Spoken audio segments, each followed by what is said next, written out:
nga, sabi nyo, hindi kayo Hindi na naman talaga itong mga espiritu nito. Takutin ang tao. Pansinin mo. Mas takot ang tao sa Biblia sa Diyos. Pansinin mo. So, ang human nature mo.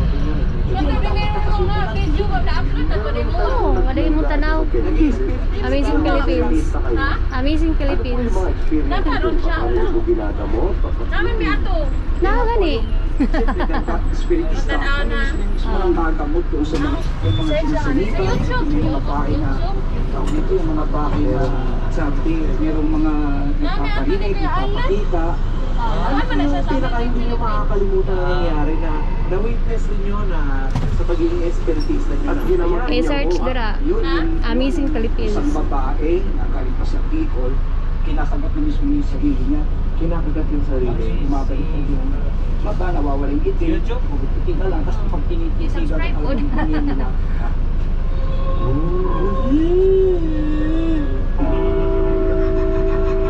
Ano ba po yung ano yung parang sumapi sa kanya or gumagaya? Mau nga ko rin ang bus. Kulang daw siya, kulang. Dili to. Pero ayaw siya. Roberto, yung 107. Ano ang nakita mo sa kanya? Ang araw, siyempre, kung ano yung nagdadakulan ng araw, sa mga orasyon, araw, mga kasal ko kami, yun ang ginagamit niya. Yun ang ginagamit niya. Pero napakahabang proseso, pabalik-balik. Parang tingin ko lang, paglaro lang sa amin yung espiritu mo sa amin. So, medyo malakas po yung pakiramdam ninyo sa mga espiritu.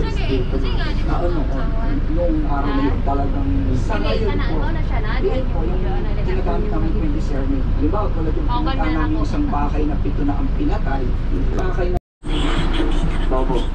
Pwede na. Oh. Subscribe pod. Pwede ba na yung gamay? Kaya ako'y tungutanan. Kamay lang. So karon daghang pasahero. Oo, tanggal. Ganyan po na tag-ingaw. So asar ganito inyong kwan? Rota?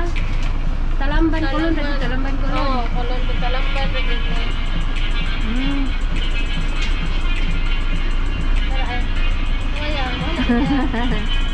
Kaya, lasan ala kaya may interview namin na kaya dato juga sa kayo mo. Hindi rin nagtrabaho mabuto. Day off na ko ron online yan.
soda.